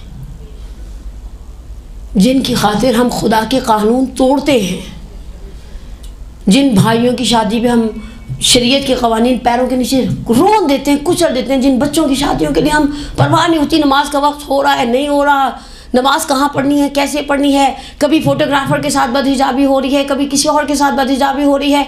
आप चले जाएं ऐसे, ज़्यादा से ज़्यादा क्या होगा, थोड़ी देर बातें करेंगे, उसके बाद किसी को परवाह नहीं रहेगी। लेकिन हमारे लिए हम क्यों अजाब मोल लें? मैं पिछले दिनों अपने एक बड़े पसंदीदा रिसाइटर को सुन रही थी, उन्होंने बड़ी प्यारी बात की, बराई उन बेमीर लाकल भाई तब कुने, किसी ऐसे के लिए जान दो जो तुम्हारे लिए बुखार तो चढ़ाए, किसी ऐसे के लिए जान दो। यानी हम किसी ऐसे के लिए खुदा की नाराज़गी को मोल ले रहे हैं। कभी कभी ऐसा होता है ना, हमारी 2 रिश्तों में लड़ाई हो जाती है तो हम यही समझ पाते हैं हमने इसका साथ देना या उसका साथ देना, फिर कहते हैं हमने रहना तो इसके साथ है। यानी दुनिया के मामलात में हमारा दिमाग चलता है, रहना हमने घर वालों के साथ है। मेरी कब्र, मेरा हशर, मेरी बरज़ख, मेरा अजाब, मेरे कीड़े, मेरा सब कुछ मैंने अल्लाह को मुँह दिखाना है। बस जीनत के बाब के अंदर अगर देखिए, अगर लेडीज़ की ऐसी गेट टुगेदर है जहाँ सिर्फ ख़वातीन ही हैं, आप जो मर्ज़ी करके जाएं, लेकिन वो जो रास्ते के भाई बंद हैं, या तो आप ऐसा करें अच्छे बच्चों की तरह पहन लें, निकाब कर लें, या फिर साथ एक किट ले जाएं, वहाँ जाकर कर लें, जब फंक्शन ख़त्म हो जाए वापस रिमूव करें उसको, सबको साफ़ करें और वापस से हिजाब करके पूरा आ जाए। लेकिन कुछ ख़वातीन का कहना ये होता है कि हम तो पूरे मुकम्मल हिजाब में हैं, लेकिन जीनत तो किया हुआ है। जिन्होंने जीनत किया उस जीनत को छुपाना उनकी जिम्मेदारी। हमारे यहाँ शादियों में ये तमाशा होता है, दुल्हन सर से पैर तक सजी हुई है, एक स्कार्फ ले लिया और समझा कि बस वो जो उन्होंने गरारा पहना उसके ऊपर कपड़ा कौन डालेगा। और दुख की बात क्या है कि जब हम जैसे मसलन फर्ज करें मैं मर जाऊं, अल्हम्दुलिल्लाह बहरहाल हिजाब करती हूँ, लेकिन इन केस एक ऐसी खातून जो हिजाब नहीं करती, बदहिजाब है, बेहिजाब है, बदहिजाब एक टर्म है, पर्दा करती हैं, बेसुरा पर्दा करती है, मसलन मोज़े पहनती है, इतने बड़े बड़े सुराखों वाली जाली वाले मोज़े पहनती हैं, सी थ्रू टाइप की चीज़ें पहनती हैं। मोज़े भी वाजिब है। आस्तीन मोज़े वाजिब है। अच्छा, आप ये है कि लोग मोज़े को वाजिब नहीं समझते, ना ये वाजिब समझते, सिर्फ ये बस समझते हैं। तो देखिए, जो उनकी समझ तो खैर उनको अल्लाह ही समझा सकता है, लेकिन मोज़ों को किस फ़कीर ने इजाज़त दी? मोज़े पहनेंगी, मोज़ों के ऊपर पता नहीं वो क्या लगाया हुआ है, वही जो इन्होंने नाम रखा है, ठीक है। आस्तीनें पहनेंगी, पिछले दिनों आपने देखा अभी ईरान इराक से जो आस्तीनें आ रही हैं, उन आस्तीनों के ऊपर कितना कुछ लगा हुआ है, अब इसके ऊपर एक और आस्तीन चढ़ाई जाए। और हम ये सब कर किसके लिए ले रहे हैं? लोगों को खुश करने के लिए। अभी आपके ख्याल में मैं मर जाऊँ, कितने % लोग, मेरा अच्छा खासा अल्हम्दुलिल्लाह हल्का बाब है, लेकिन मैं 110% कन्फर्म हूँ कोई वादी हुसैन जाने वाला नहीं होगा, कब्र पर बैठकर कोई फातिहा पढ़ने वाला नहीं होगा। बेपर्दा औरत को जब मुस्तहब तरीके से हम सीना बंद लपेटते हैं और ये लपेटते हैं और वो लपेटते हैं, वो जो मलाइका होते हैं ना तराब के, वो सारे के सारे सराहने आकर खड़े हो जाते हैं। एक फरिश्ता दूसरे से पूछता जब ये देखे जाने के काबिल थे, जब इसने अपने आप को ढांपा? बाकी फरिश्ते कहते नहीं, कहते हैं अब इसे कोई देखने का रवादार नहीं, इसमें कपड़े पे कपड़ा चढ़ाए चले जा रहे हैं। हकीकत ये है हमारी ज़िंदगी का। यानी नाउज़ुबिल्लाह सुम्मा नाउज़ुबिल्लाह, एक साहिब ईमान मोमिना, उसकी मेंटेलिटी इतनी ख़राब हो जाए कि वो एक नामहरम से तारीफ सुनने की खातिर खुदा का कानून तोड़ दे। सोच की बात तो ये है ना। मेरे पास लास्ट फ्राइडे पेट्स के मसाइल का एक सेशन था मदरसा ज़ैनबिया में फिरदौस वाली के पास। मैंने एक रिवायत देखी, रिवायतें देख रही थी, एक फ़िक़ही मसला भी आ गया खरगोश पालने के हवाले से। तो उन्होंने कहा मोमिन को सज़ावार देते, मोमिन को जेब देते ये काम। ज़िंदगी के अंदर हम इतने स्टेटस पर हसास होते हैं, अपनी अपीयरेंस पर हसास होते हैं, पता नहीं किस किस चीज़ पर हसास होते हैं। एंड ऑफ द डे इनके ऊपर वो 2 मिट्टी के ढेले रह जाएंगे। अगर कुछ ऐसा होगा तो नाक के अंदर रुई होगी, मुंह के अंदर अकीक होगा, ये जा वो जीव ऊपर लिपटा हुआ कफन होगा। अल्लाह अल्लाह खैर सलाम। ऐसी ख़वातीन भी तारीख़ में गुजरी, हम सब जानते हैं। आपने इमाम ज़माना अज्जलल्लाहु ताला फ़रजहु शरीफ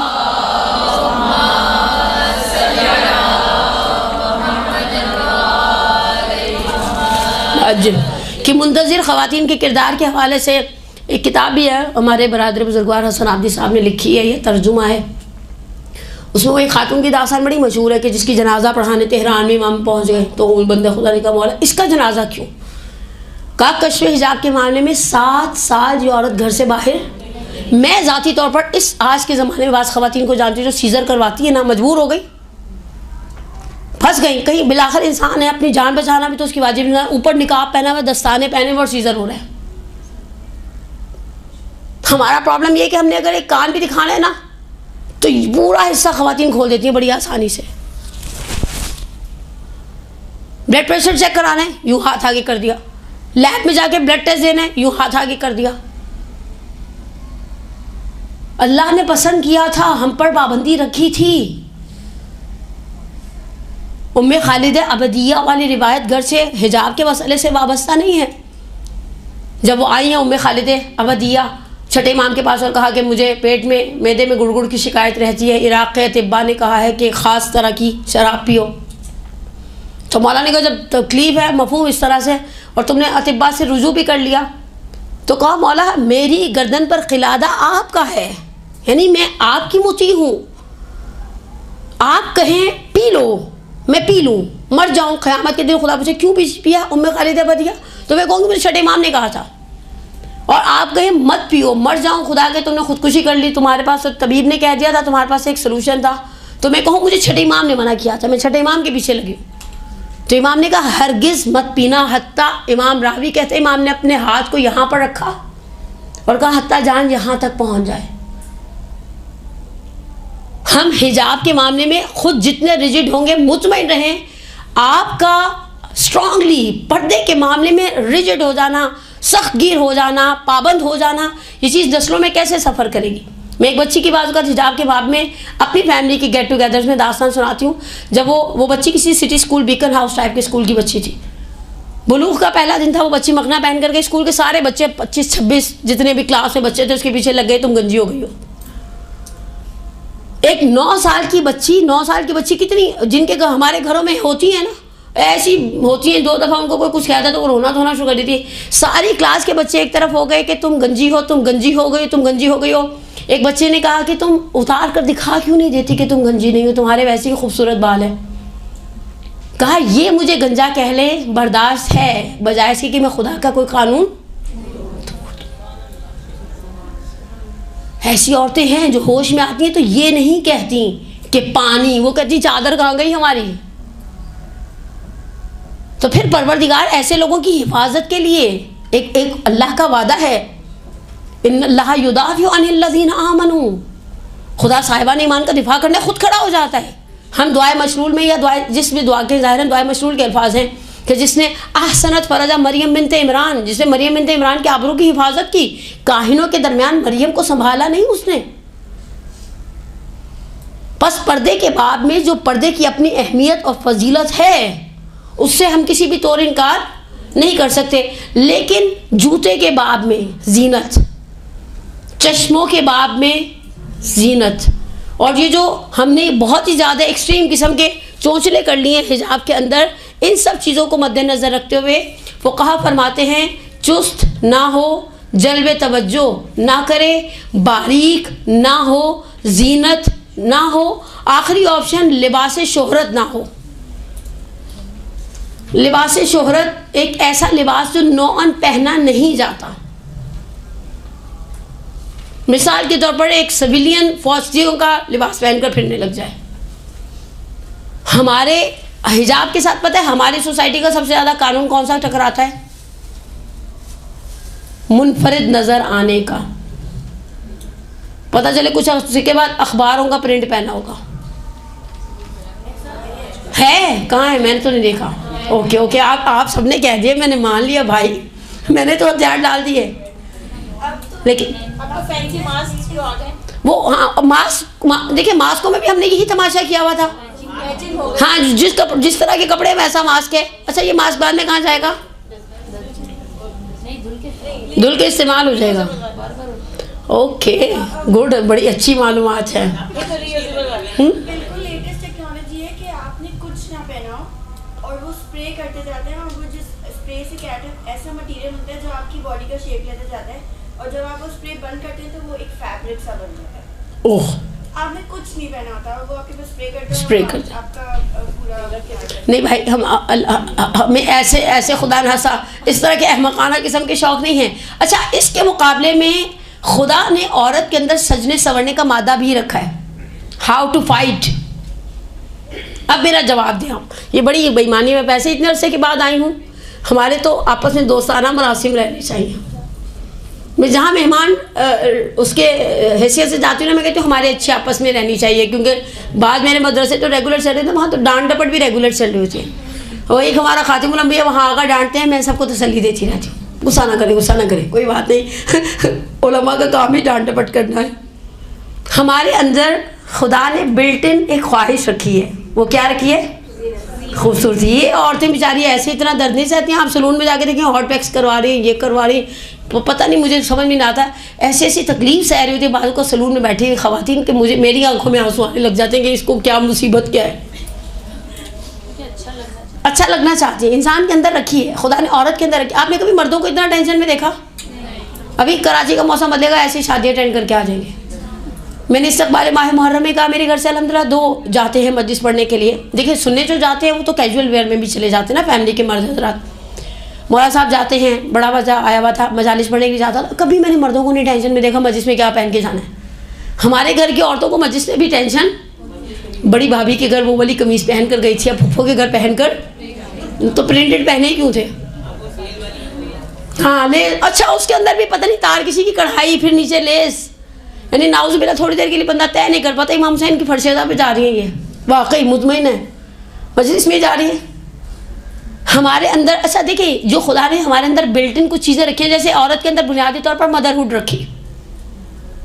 वो बिल्ली का बच्चा देखकर भी उसको रहम आ जाता है, वो किसी और का बच्चा देखकर भी दिल चाहता है वो गोद में ले लो। बच्चे प्यारे लगने चाहिए बस, मीठे मीठे से। और मज़े की बात तो ये कि जब से मैंने ये रिवायत पढ़ी है कि जन्नत में ख़ास एक जगह है, दारुल फराह, जहाँ वो मोमिन मर्द और औरतें रहेंगे जो बच्चों को खुश करते हैं। यकीन करें, मैंने बैग में कैंडीज रखनी शुरू कर दी थी। जहाँ किसी का बच्चा मिलता था उसको कहती लो कैंडी पकड़ो ज़रा, वो बच्चा स्माइल करता था। बच्चे तो आप उन्हें सलाम करें तो वो खुश हो जाते हैं। हकीकत है, अल्लाह ने रखी। अच्छा, मेरे और आपके अंदर रखी, यस और नो? ज़ोर से बोले। मैंने मान लिया इधर से आवाज़ आ गई, खाना नहीं खाया हुआ, तो फिर ऐसी ही यस निकलेगी। ये वैसी ही यस है जो निकाह के वक्त होते हैं ना, कबूल है, कबूल है, कबूल है। आखिर में मौलाना साहब आजीज़ आ जाते हैं कि इसको कबूल है। सारी सेटिंग की हुई होती है, उस वक्त ऐसी मासूम बन रही होती हैं दुल्हने कि जैसे पता ही नहीं था। मौलाना साहब आँख खुली और मौलाना साहब सराहने बैठे हुए थे, ऐसा मामला। तो आप घर में क्यों आरास्ता नहीं रहती? इसका मुंह घर में तो नौबत ही नहीं आती। एक मिनट, नहीं देखे ठंडे, अब इन पीछे वालों को भी ज़रा सोचने का मौका दे। खुदा ने, देखें एक मिनट, खुदा ने बिल्ट इन की ख्वाहिश रखी, आपने मान लिया ना? मैंने गन पॉइंट पर नहीं मनवाया, प्यार से मनवाया आपके। और अच्छा, आप कहती हैं नहीं कर सकते हम, क्या कर सकते हैं, मौका नहीं मिलता, मौका नहीं मिलता, मतलब टाइम नहीं मिलता। मैं आप वैसे मैं चले और बोले टाइम नहीं मिलता। घर वाले मजाक तो नहीं उड़ाते कि क्या बन के फिर रही हो? घर वाले मजाक भी उड़ाते हैं कि क्या बन के फिर, बच्चे परेशान हो जाते हैं। तो आपकी आदत होगी तो बच्चे परेशान नहीं। देखिए, बच्चा जिस माहौल में, मेरे बड़े वाले बच्चे एक खालिसतन वो कुंभ में ब्रोटअप हुए, उनकी स्कूलिंग भी वो थी, तो वो छोटे छोटे बच्चे होते थे ना, हम मसलन बैठे हुए खवातीन की मस्जिद से जिस ख़त्म हो गई, मिलाद ख़त्म हो गया, अब बैठे हुए बच्चे, उनका दुपट्टा पकड़ लिया, वो वज़ू करने उठी, घुटने पे अमामा बनाया, सर पर टिकाया, तस्बीह पकड़ के फिर इस्तिखारे में खाई। बच्चा जो चीज़ देखता है उसका यूज़ हो जाता है।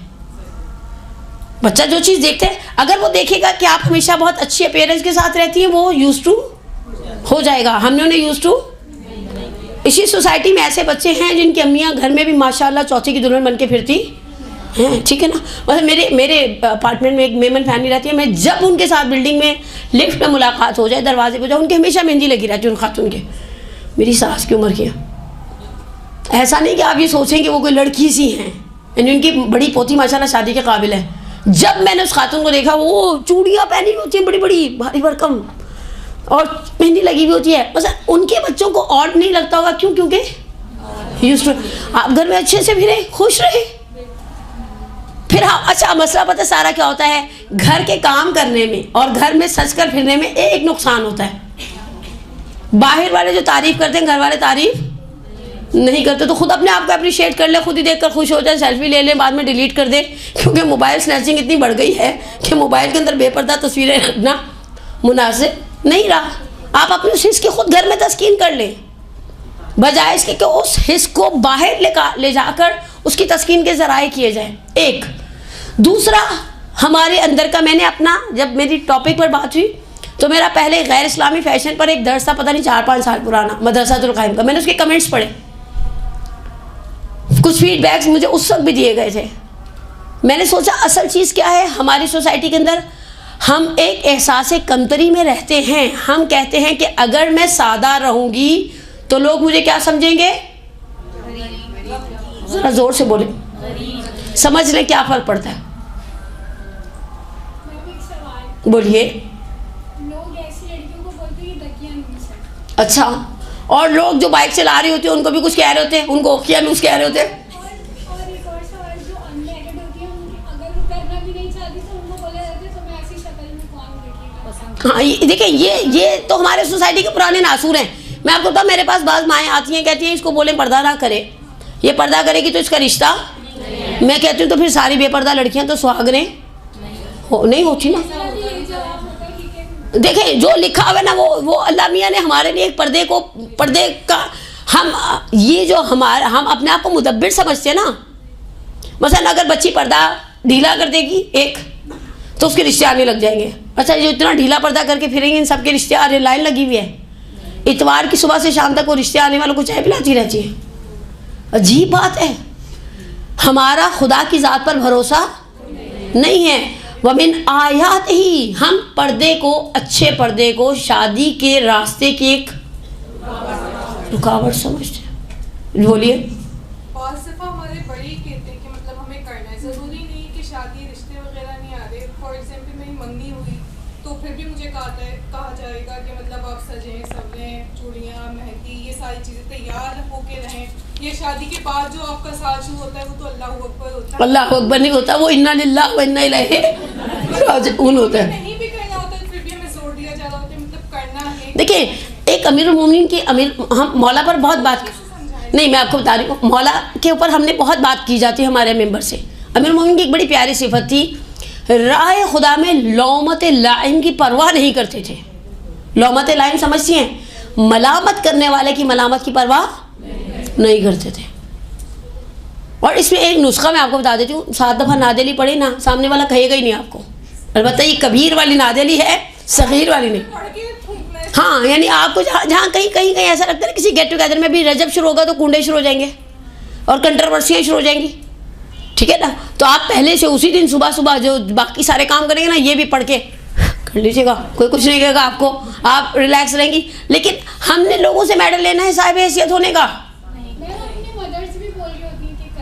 कोई बात नहीं, ऐसा अल्लाह में उनके दिलों को भी फेर देगा। अल्लाह में हमारे दिलों को भी तो फेरा ना। हम भी तो अपने पुराने माजी के शौक भूले तो नहीं है ना, ठीक है ना। तो हम बात पुराने शौक भूले नहीं, हुक्म।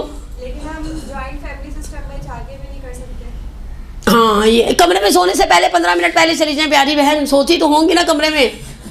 देखिए, नो पेन नो गेन। हम सवाब, मैं अभी इत्तेफाक है 17 रबीउल अव्वल पर खुदा ने मुझे शहादत दे दी अपने फजल से। मैं उम्रा करने गई, मुझे बैठे बैठे अजीब सा मस्जिद नबी में ना, जैसे इंसान को हुड़का सा नहीं उठता। नॉर्मली एयरपोर्ट से लेकर, मदीना एयरपोर्ट से लेकर एंड तक ज़्यादातर अब अज़बकिस्तान के मोमिनीन मुसलमान बहन भाई उम्रे पर आए थे, तो वो ख़वातीन हाथ में मुसल्ला पकड़ाता था। मैंने बैठे हुए मस्जिद नबी के दरवाजे पर सोचा कि मैं क्यों मुसल्ला लेकर नहीं आई। मिसाल, एक छोटी सी मिसाल दे रही हूँ, मैं बैठी हूँ आराम से, अच्छी खासी मुनाजात पढ़ी थी, उसकी मुसल्ले पे नज़र पड़ी। अच्छा, उसके बाद उसने मुसल्ला बिछाया, आप मेरी तो मुनाजात रह गई, मैं उसके मुसल्ले के पीछे लग गई। उसने मुसल्ला बिछाया, बड़ा अच्छा वाला मुसल्ला, वो जो मोटे वाले मुसल्ले होते हैं। अच्छा, उसको उठाना भी 1-1.5 किलो उसका वज़न होता है, वो जिनके ऊपर कारपेट टाइप का बिछा हुआ था। उसमें से उसने इतर निकाला, इतर शितर लगाया और बड़ी तैयार होकर अल्लाह अकबर, मैंने कहा ला इलाहा इल्लल्लाह। ये अहले बैत की चाहने वाली नहीं है, लेकिन नमाज में एहतिमाम है, और मैं सो कॉल्ड चाहने वाली हूँ। यानी कल भी मैंने दर्स में एक जुमला कहा, शहजादी कौनैन जनाब फातिमा ज़हरा सलामुल्लाह अलैहा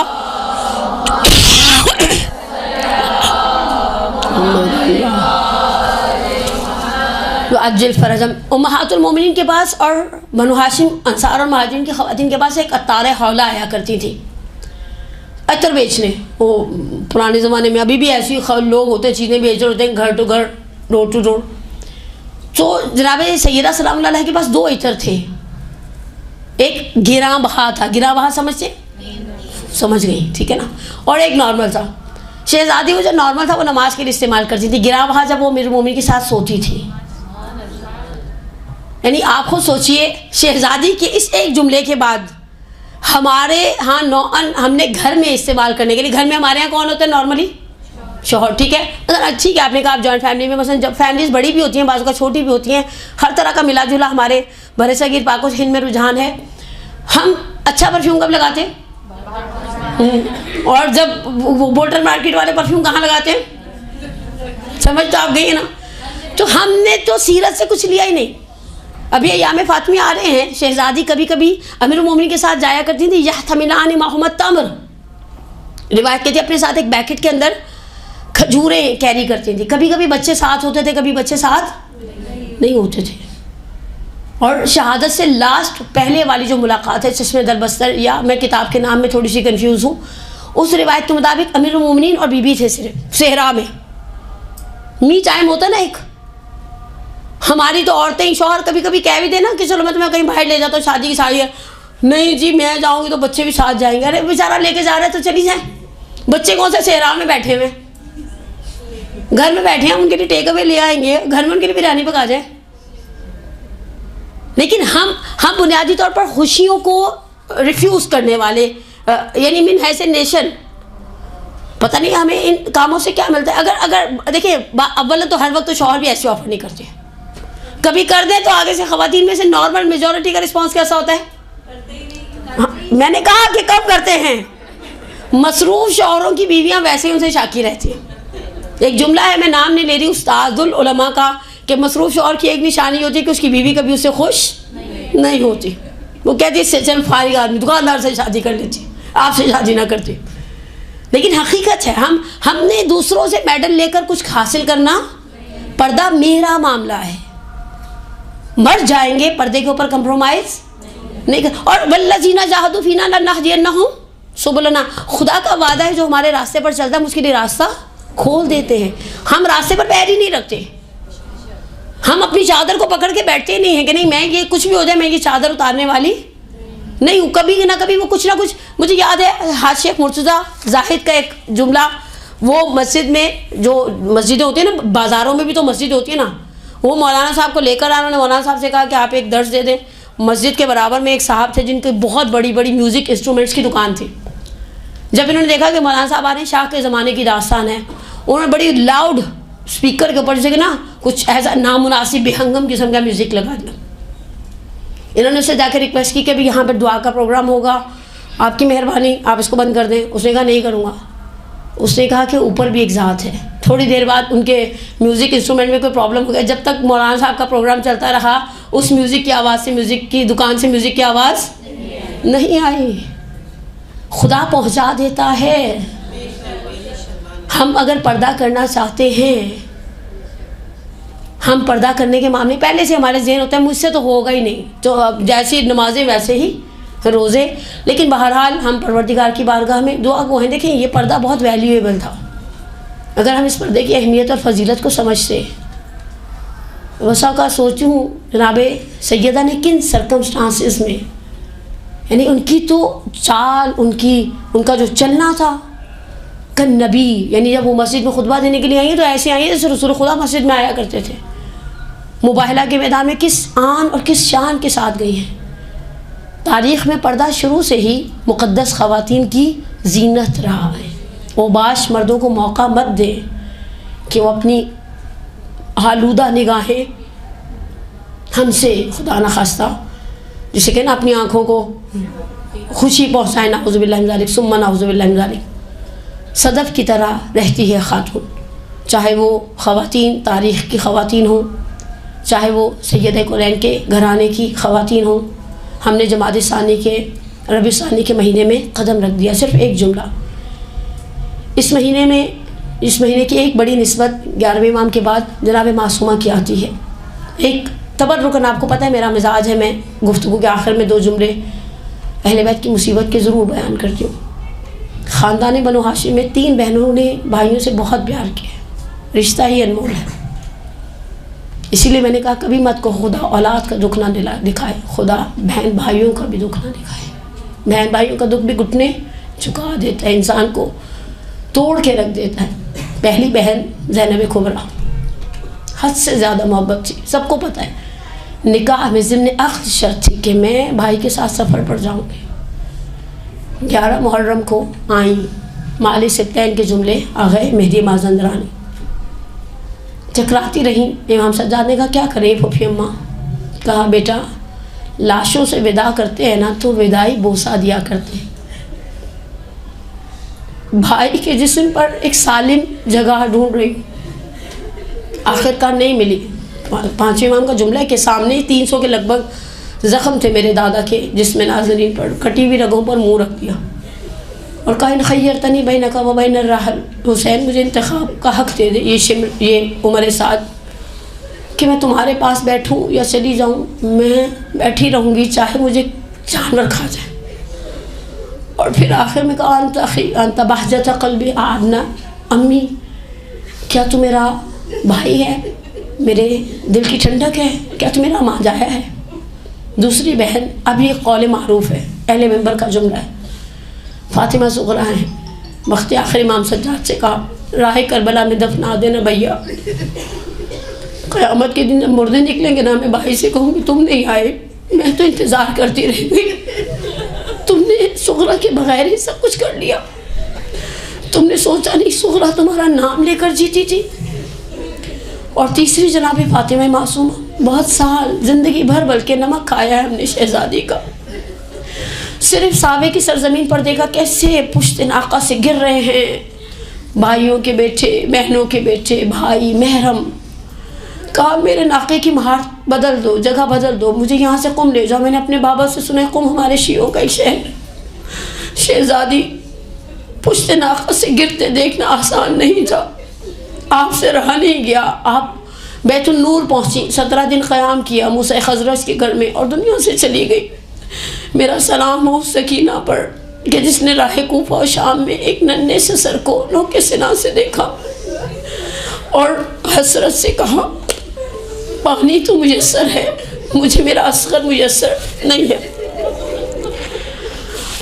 परवरदिगारा तुझे वास्ता मोहम्मद व आले मोहम्मद का, तुझे वास्ता आइम्मा अतहार का, तुझे वास्ता सैयद कौनैन की अज़मत, उनके मकाम उस हिजाब अकबर का। परवरदिगारा हमारी सबसे बड़ी हाजत हमारे वली के ज़हूर में ताजील फरमा, हमारे गुनाह कबीरा और सग़ीरा को माफ़ फरमा, हमारे बीमारों को शिफा अजुला कामिल अता फरमा, हमारे मरहूमीन की मग़फ़िरत फरमा।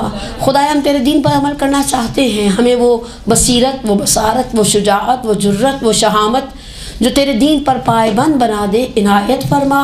हमारी ये बहनें, हमारी ये बेटियाँ हज़ारों मुश्किलात का सामना करके मदरसे तक आती हैं, परवरदिगार इनकी मुश्किलात को बरतरफ फरमा, इनके ऊपर रिज़्क़ और रोज़ी के दरवाज़ों को खोल दे, हमें हमारे वालिदैन के लिए, हमारे बच्चों को हमारे लिए बाक़ियात सालिहात में से करार दे। एक प्यारी सी दुआ संडे वाले दिन उनके लिए भी जो खाना खा कर आए हैं और उनके लिए भी जो खाना खाए बग़ैर आए हैं। परवरदिगार आपको बार बार अहले बैत की ज़ियारत के शरफ़ से मुशर्रफ फरमाए और कभी ये मत कहें कि करबला बुला ले। बकी के आइम्मा से हमें शिफात नहीं चाहिए। मुझे इतना दुख हुआ, मुझे किसी ने कहा कि दुआ करे मौला मुझे करबला बुलाया। मैंने कहा आप चाहता मासूमीन क्यों नहीं मांगती और क्यों ना मांगे। वो अपने एक जाम पे नाजा है साकी, हमारे पास तो 14 है, फिर भी अल्हम्दुलिल्लाह हम एक दरवाजे से उठते हैं दूसरे दरवाजे पे जाके बैठ जाते हैं, मांगते हैं। और मेरे साथ एक दोस्त थी, वो कहने के आए हैं तेरे दर पे तो कुछ लेकर जाएंगे। मैं कहा तुम कुछ लेकर जाना, मैं तो सब कुछ लेकर जाऊंगी। मेरा अकीदा है खाली हाथों को लेकर किधर जाऊंगी, ताने देगा ज़माना जिधर जाऊंगी, वरना ये कह के चौखट पे मर जाऊंगी बेतलब भीग दे। मैं मांगी भी नेमतें ली या रसूलल्लाह, तो मैंने कौन सा कमाल किया। बिन मांगी नेमतों से माला माल होकर इंशाअल्लाह जाएंगे। खुदा आपको भी मुझे भी बार बार इन दरवाज़ों की ज़ियारत नसीब कराए, अपनी मुश्किलात की आसानी के लिए और अपनी ज़िंदगी के अंदर आसाइशों की कसरत के लिए एक सलवात पढ़े मोहम्मद वाले मोहम्मद पर।